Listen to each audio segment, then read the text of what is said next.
Iba't ibang grupo nakatakdang magsagawa ng kilos protesta sa labas ng Senado ngayong araw. Labi ng Ateneo basketball player na si Rene Clert Batebonia na iuwi na sa Davao. PNP CIDG may tinitinan ng persons of interest sa nangyari sa basketballista at sa kasama nitong si Divine Adili. Foreign Ministry ng China, pinagbawalang pumasok si Defense Secretary Gilbert Teodoro at ang kanyang pamilya sa China, Hong Kong at Macau. Secretary Teodoro, hindi nababahala sa sanksyon na ito ng China. Yes, Ella, hindi sapat na lingunin ang nakaraan. Kailangan magsilbing pundasyon ang mga aral nito sa kasalukuyan at sa ating kinabukasan. Ito ang isa sa naging laman ng talumpati ni Pangulong Ferdinand Marcos Jr. sa paggunita sa ika-128 anibersaryo ng proklamasyon ng Araw ng Kalayaan. Ayon sa Pangulo, marami na ang naging hamon sa ating kalayaan at kaunlaran. Nandiyan ang mga katiwalian, pagkakanya-kanya at kahirapan. Nariyan rin ang pandaigdigang kaganapan at banta ng tinatawag na climate change at kalikasan. Sa kabila nito, nananatili ang paniniwala at pag-asa ni Pangulong Marcos sa galing, sipag at kabutihan ng lahing Pilipino. Kaugnay nito, may panawagan naman si PBBM sa bawat Pilipino.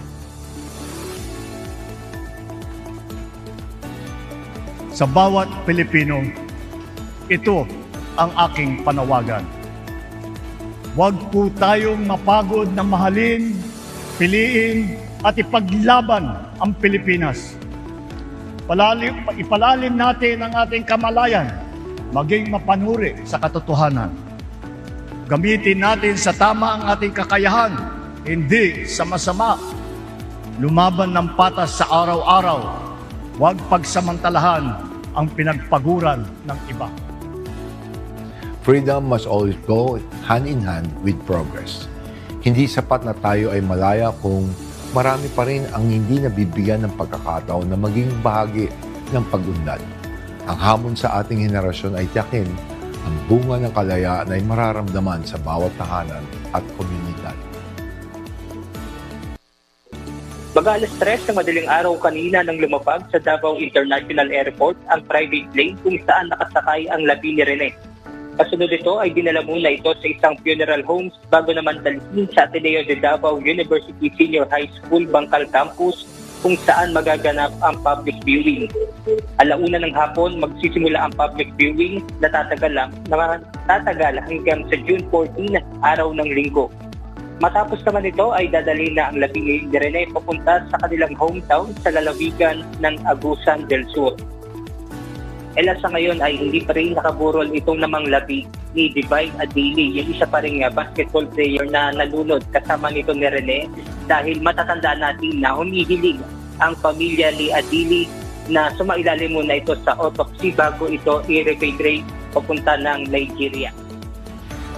Maghahain ng resolusyon si Senator Robin Hood Padilla sa darating na Lunes, June 15, upang hilingin sa Senado na maglunsad ng isang investigasyon in aid of legislation kaugnay ng pagkasawi ng dalawang student-athlete ng Ateneo de Manila University na lunod at nasawi sina Rene Batebonia at Divine Adili noong June 8, 2026. Habang nasa isang team building activity ang Ateneo men's basketball team sa Dipakulaw, Aurora. Sa ilalim ng naturang resolusyon, hihilingin sa mga komite ng Senado ang isang motu proprio inquiry upang busisiin ang bawat detalye ng insidente. Layo nitong matukoy kung may mga pagkukulang sa batas at kung kailangan ng mas mahigpit na polisiya para sa kaligtasan ng mga mag-aaral sa mga aktibidad sa labas ng paaralan.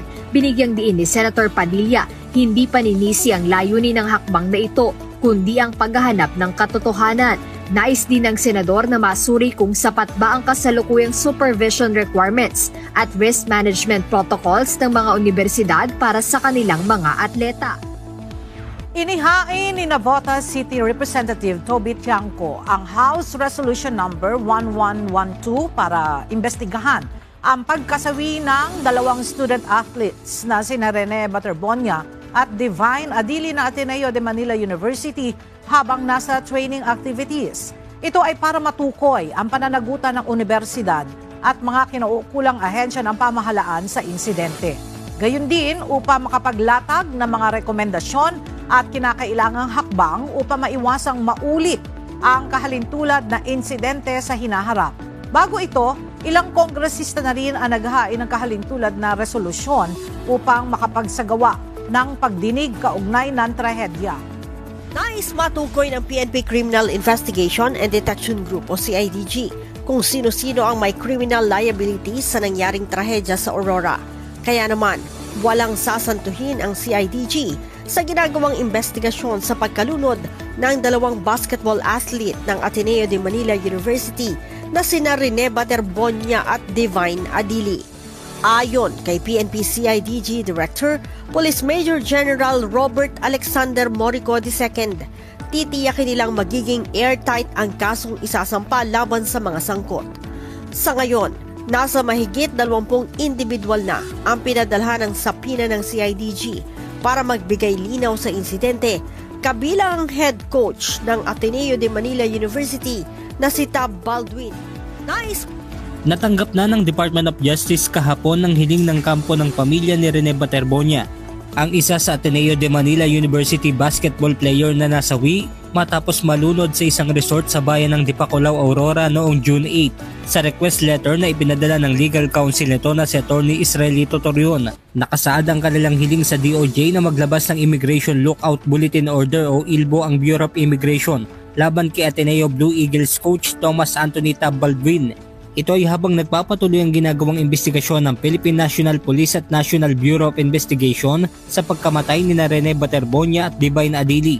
Inihiling din ng pamilya Baterbonia na magkaroon ng ugnayan ng PNP, NBI, Philippine Sports Commission, Commission on Higher Education at iba pang institusyon para matukoy ang iba pang kasama sa naturang team building activity.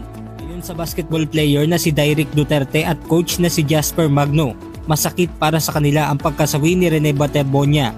Last time kasi nagkakapag sa palaro syempre. Nagkatapat po kami, nag-uusap din po kami. Halos nakita ko na lang yung sa Facebook halos. Hindi po ako naniwala na gano'n po nangyari sa kanila. Hindi ko po na-expect na yung po talaga mangyayari sa kanila. Nabigla din po talaga. Sinasabi ng punong maestrado, ito ay hindi naman tungkol lamang ng mga nasa hudikatura, mga huwes, justices, kundi ito ay tungkulin ng mga Pilipino, lahat ng mga Pilipino, yung pakikibaka laban sa korupsyon. Sa pagdiriwang nga ng ika-128 anibersaryo ng proklamasyon ng kalayaan ng Pilipinas ngayong araw, binigyang diin ni Supreme Court Chief Justice Alexander Hismundo na ang pagpuksa sa korupsyon ay isang mahalagang bahagi ng pagkamit ng ganap na kasarinlan o kalayaan. Sa kanyang talumpati sa Pamintuan Mansion sa Angeles, Pampanga, nagsimula ng magtipon-tipon ngayong umaga ang ilang grupo para sa gagawing kilos protesta mamayang hapon. Ayon sa representative ng Duterte Rider Supporters, peaceful assembly at prayer vigil ang main highlight ng kanilang programa. Dagdag pa niya na inaasahang aabot sa higit 3,000 ang bilang ng mga lalahok sa kanilang programa mamayang hapon. Actually, marami po tayong grupo na dadalo po dito sa araw na to. Pinangungunahan ng Reg Coalition, nandyan po yung Masada. Nandito rin po kami, mga DRS or Duterte Rider Supporters, yung DEBs at napakamarami pa pong mga parallel groups. Yung DRT will also be coming and hopefully the GIL and some religious group will also be attending to us. At lahat po ng sumusuporta sa ating mahal na VP Sara Duterte, they will be also coming over to participate yung peaceful assembly natin and yung prayer vigil natin later on in the afternoon. Naaresto kahapon ng pulisya ang businessman at dating Ilocos Sur Governor Chavit Singson kaugnay sa kasong cyber libel na kinakaharap nito. Siya ay naaresto ng pulisya sa kanyang bahay sa Barangay Ugong Norte, Quezon City sa bisa ng warrant of arrest na in-issue ng Branch 21 ng Vigan City Regional Trial Court. Pero kalaunan ay naglagak din ito ng piyansang 60,000 pesos at pinalaya din ng QCPD Police Station 12. Sagot naman ni Secretary Teodoro sa China, ganun talaga ang ginagawa nila sa mga nagsasabi ng katotohanan sa panlilinlang nila. Karapatan niya ng China ang magpataw ng ganitong hakbang at hindi siya maaapektuhan ito. Kabilang sa sanksyon ay ang pagbabawal sa kalihim sa kanyang asawa at anak na makapasok sa mainland China, Hong Kong at Macau. hindi rin sila maaaring makipagtransaksyon o makipag-ugnayan sa mga individual at organisasyon sa China. Sinabi pa ni Teodoro na mas malala pa umano kesa rito ang pagtrato na nararanasan sa mga mamamayan mismo ng China at iba pang lugar na nasa impluensya nito.